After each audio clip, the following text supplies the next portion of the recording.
The presenter of our main talk today is Angelle Adams. She is a practicing civil litigator in Houston.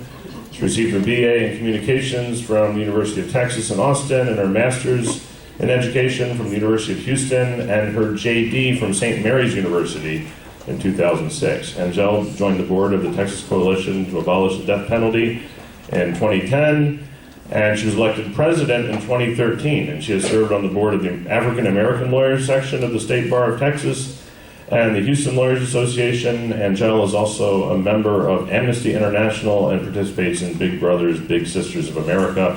We are so happy and grateful that she could take time out of her schedule to be with us today. Let's give a warm welcome to Angelle Adams. I'm going to talk about the death penalty. The national landscape, where we are here in Texas, where we are in Harris County. I'm going to talk specifically about the cost, the arbitrariness, and innocence factor related to the death penalty. The changes that have been happening locally here in our county. I'll tell you a little bit about our organization, TCADP, what we do, and what you could do to get involved on this issue. As Mike stated, I'm a civil litigation attorney. I do not practice criminal law, and I definitely have never worked on a capital murder case. I came to this issue for as long as I can remember. I've been very concerned about criminal justice reform, and specifically the death penalty. Prior to joining TCADP and working on this issue, I didn't know anyone that was on death row or anyone that had been a victim of a murder or a heinous crime such as that. But for me personally, the death penalty, I just feel that no one has the right to determine whether or not someone else should live or die. Personally, that it just comes down to that. It's that simple fact that none of us have a right to determine whether or not a life is worth living. Nationally, I guess over the last 3 to 5 years, this topic has gotten a lot more awareness. There's been a lot of media discussions about this, and it's been more in the forefront. So I think people are starting to think more about the death penalty and just to become more informed. My purpose here today is not to convince you one way or the other on this issue, but just to give you the facts and give you some information so that you can make an informed decision about where you stand on the death penalty.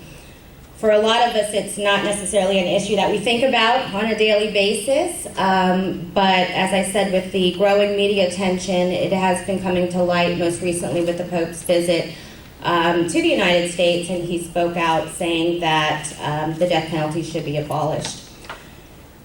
One of the issues with the death penalty and TCADP is focused on, nonpartisan, and one of the issues is the cost of the death penalty. A lot of people think that it is cheaper to execute someone as opposed to having them spend their life in prison.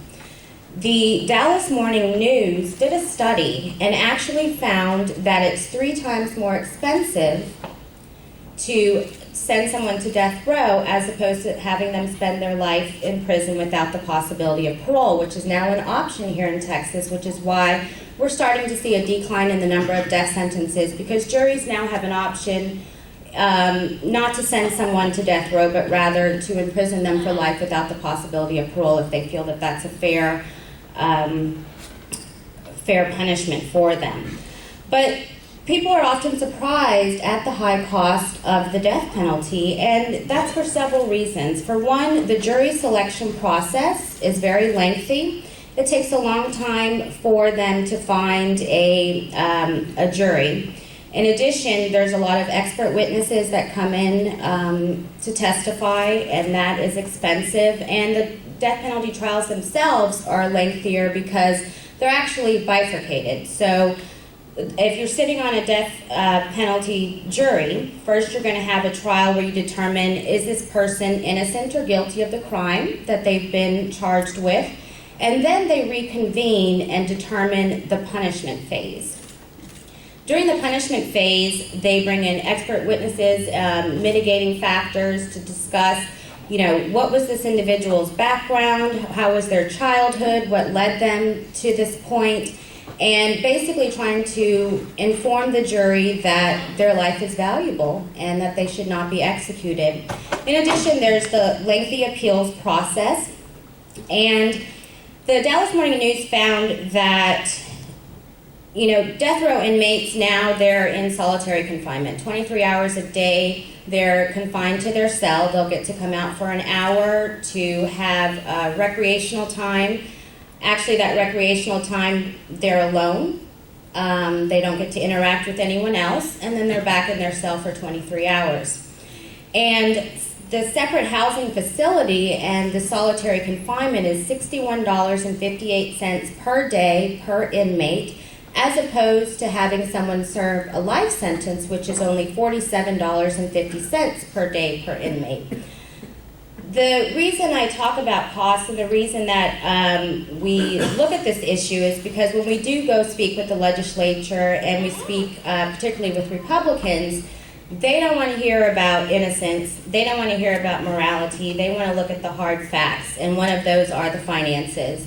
And so when we put this information in front of the congressman, that actually catches their attention and is something that piques their interest and gets them thinking about whether or not this is something that we should continue here in Texas.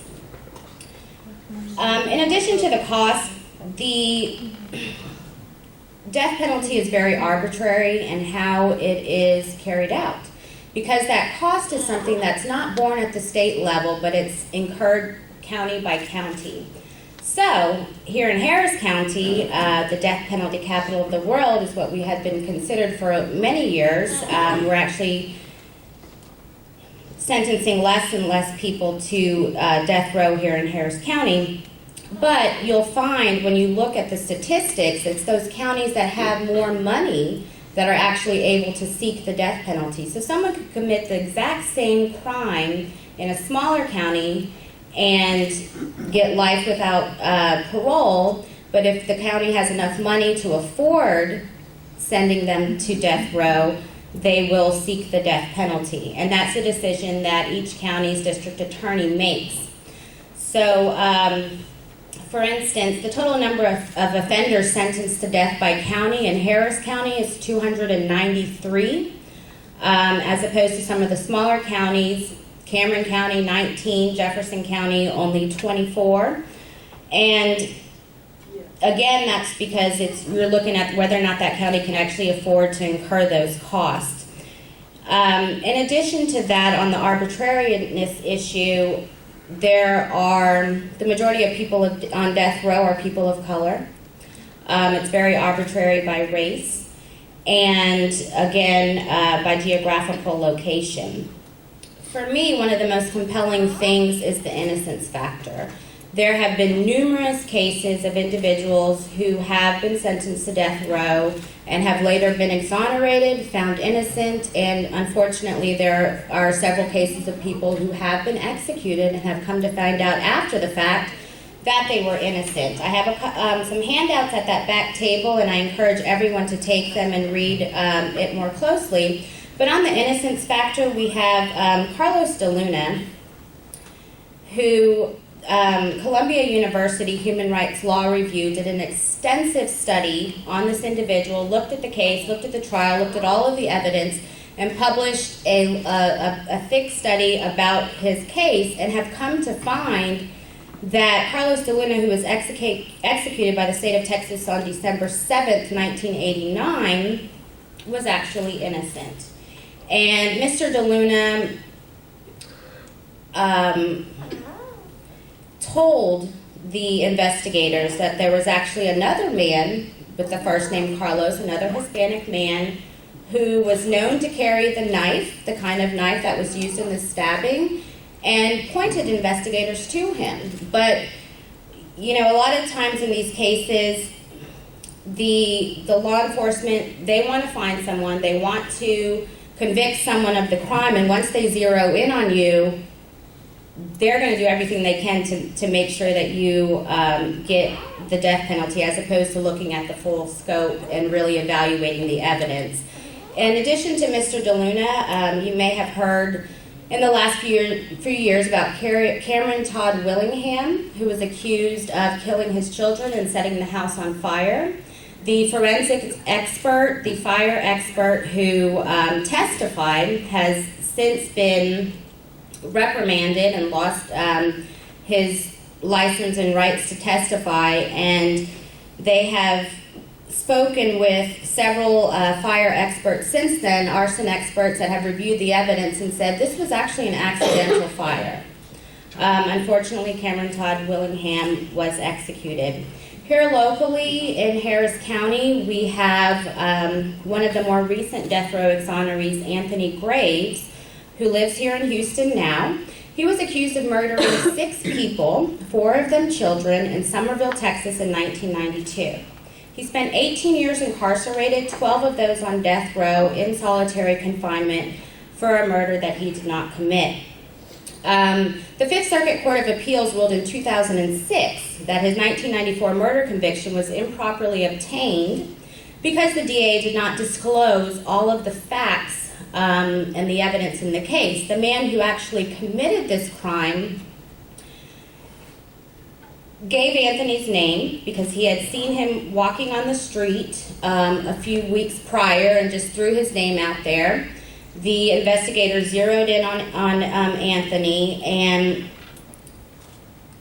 the law enforcement, they said, okay, it could not have been one person that killed these 6 people and then set this house on fire. So they thought that they were looking for 2 people. And so when the man who actually committed the crime, Robert Carter, in 2000, he recanted his testimony and he said, no, Anthony Graves was not involved in this crime, I did it myself.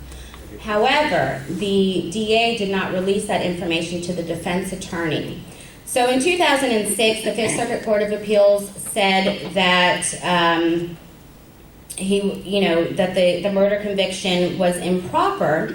However, it wasn't until 2010 that they finally released Anthony from incarceration, exonerated him, and said, we had absolutely no evidence showing that Mr. Graves was guilty of this crime. I was speaking to Mike earlier, and I'm going to speak with Anthony and see if he can come talk to you guys. This is an amazing individual. You may have seen him in the news. He is just a wonderful spirit. He has come out of this horrible experience, and he now is an advocate against solitary confinement and against the death penalty. He has testified in front of the United States Senate Judiciary Committee on the effects of solitary confinement and what it does, and his story is just impactful and moving. So hopefully I can get him to come speak to you guys, because he's an amazing individual and he's here local. So in addition to that, let's talk specifically about what's going on in Harris County.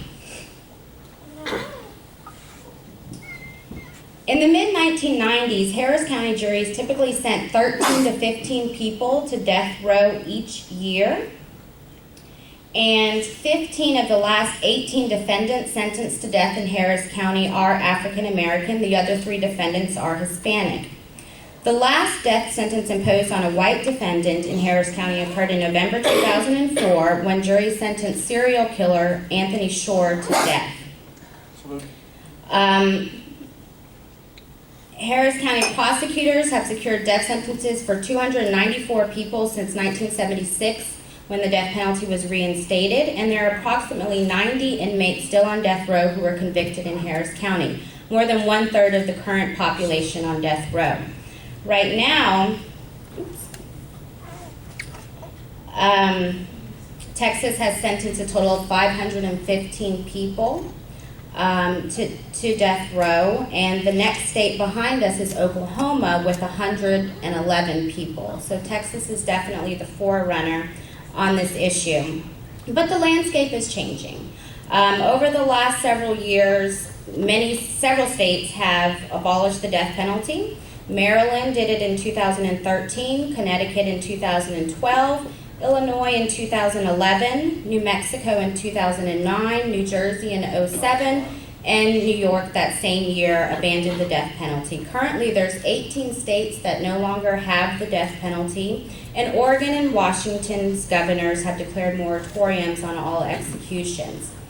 We currently have a decline in the number of death sentences that have been carried out, but this conversation needs to continue and the information needs to get out there for people to get informed about what's happening, because when someone is executed, that's done in the name of the citizens of the state of Texas, and that is done on our behalf. And so it's important for us to be aware of this issue and be able to speak out against it and have a voice on it.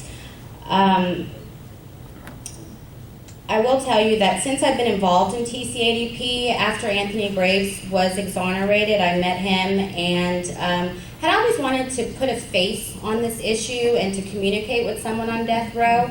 So Anthony referred me to a man who is currently on death row, who I have started to write to and now visit at death row, which is Pulaski Unit in Livingston, Texas.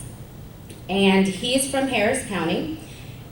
He told me that since he's been there, which has been about 18 years, he has come across and met 7 other death row inmates who all went to his same high school here in Houston. So if that is not chilling about and telling about how arbitrary this is carried out, it's kind of mind-blowing. TCADP, our main goal is to inform the community. We do a lot of outreach, public awareness, but we also have a lobby corps that goes to the state capitol and speaks to the legislators and gives them information, brings a face to this issue, and really talks to them about it. Every year we do a death penalty annual review, and we hand those reports to all of the members of Congress. And over the last several years, when the legislature has been in session, we have had a bill that has been brought to abolish the death penalty by a representative here in Houston, Jessica Farrar. And recently we've been able to have a hearing in the committee level, but it has not gotten out of committee and gone to the floor for a vote. At the national level, I don't see Texas abolishing the death penalty until the United States Supreme Court rules it unconstitutional. However, there's been some cases, most recently this past year, that have gone up to the United States Supreme Court to evaluate, and they really think on a national campaign that over the next 3 to 5 years we will have a good case that will go up to the United States Supreme Court, where they will rule the death penalty unconstitutional and force states such as Texas to abolish it and stop carrying it out. And like I said, now for individuals that do commit heinous crimes and murders, juries can select life in prison without parole, which is an alternative and an option for them. We work closely with other organizations such as the Texas Defender Service, which has an office here in Houston, the Innocence Project, Murder Victims Families for Reconciliation, which are individuals who had a family member that was murdered but have spoken out against the death penalty. A lot of times people say, well, what if it was your family member or your mom or dad that was executed? You know, wouldn't you want them to be killed? And I can't answer that because I've not been in that situation, but to hear from people who have been and are still able to be opposed to the death penalty is very powerful. In addition to the lobby corps and the outreach that we do, we have a clergy sign-on letter which has over 500 names of clergy members of all denominations that have signed on opposed to the death penalty. When there's a case that is brought to light and we need to speak out against it, we can go to the legislature, we can go to those individuals involved in the case and have that as support to show that people are actually opposed to the death penalty. And then we have several elected officials who have signed on to that as well, which is a resource that we have. The TCADP, we have an annual conference, and there's some flyers in the back of the room. When the Congress is in session, our annual conference is there in Austin, where we're headquartered. This year, or 2016, it will actually be here in Houston at Unity Church. That's going to be on February 20th of 2016 from 8 to 5:30. We're going to have some great speakers. We're hoping to get former Governor Mark White to be our keynote speaker. And we'll have some breakout sessions where you can really delve more into this topic and get more information on it. So I encourage all of you guys to attend our conference and to sign our sign-on letter at the back if you want to get on our email list. Whenever there's events going on locally or across the state, you'll get information on that. And there's a lot of opportunities to participate and to speak out against this issue. But you know, I think, as I said earlier, not everyone is thinking about the death penalty, but as you hear the statistics and you look at the numbers and you really evaluate and become informed on this issue, it's pretty chilling to hear about, you know, what's happening and what's happening in our name as citizens of the state of Texas. So that's all I want to give about the statistics, and I'm going to open it up for questions. Yes. Hi, you forgot to mention Nebraska abolished the death penalty, go Big Red. And also wanted to ask you if there was anything new about the unavailability of the lethal injection cocktails and whether that is pushing states to not do it. Yeah, that's been in the news a lot because, you know, they were getting the three ingredients of the lethal injection from European countries who said, we're not going to ship this to you if you're using it to kill people. So they've gone down to a 2-drug process and have made it a lot harder here in Texas. I believe this last legislative session, the TDCJ requested that they not be required to publicize what drugs they're using. Typically, all of that information is available to the public, but they actually voted to have that secrecy law for that. So we're continuing to watch that and see how that develops, but that definitely has become an issue and a concern, and so far, you know, they haven't disallowed it. Why are the inmates on death row being held so long and in solitary? There's the appeals process that's involved. In Harris County, I can tell you the guy that I write to, for about 7 or 8 years, he did not hear from his attorney, and there was no hearings or anything happening on his case. Actually, once I started writing to him, I was shocked by that, and I called his attorney and was like, what's going on? And a couple months later, he got his next hearing. So I think it just kind of passed the desk of several judges and they just didn't touch it. And, you know, if there's nobody advocating for them or speaking out for them, nothing happens. And so, but in general, from getting to death row and then getting to your execution, it's going to be about 7 to 10 years. But I think the cases coming out of Harris County have been just ignored for many years. And, you know, a lot of these individuals on death row, they're uneducated, they don't understand the criminal system, and particularly on capital murder cases, it's this whole different set of statutes and regulations involved in it. And it's a confusing process. And so if you don't have someone that understands it and is helping you, you're just kind of at a loss. And unfortunately, a lot of the attorneys at the trial level that are representing these defendants are not doing their best job that they could. And you know, it's really scary when you look at the statistics of the defense attorneys that are representing capital defendants and just really don't know what they're doing and aren't taking them seriously because they're court-appointed attorneys. They don't have the education and the training and the resources, and they're not getting adequate representation. Yes.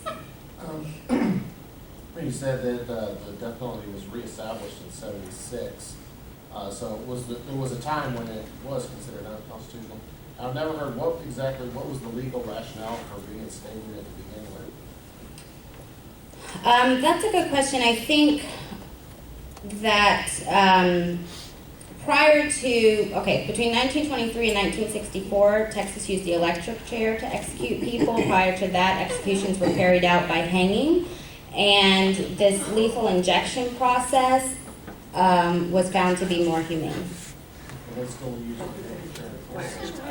That's all Ted Bundy takes. Was he? Yeah. Okay. I don't know the specifics on that, but I can find out and let you know.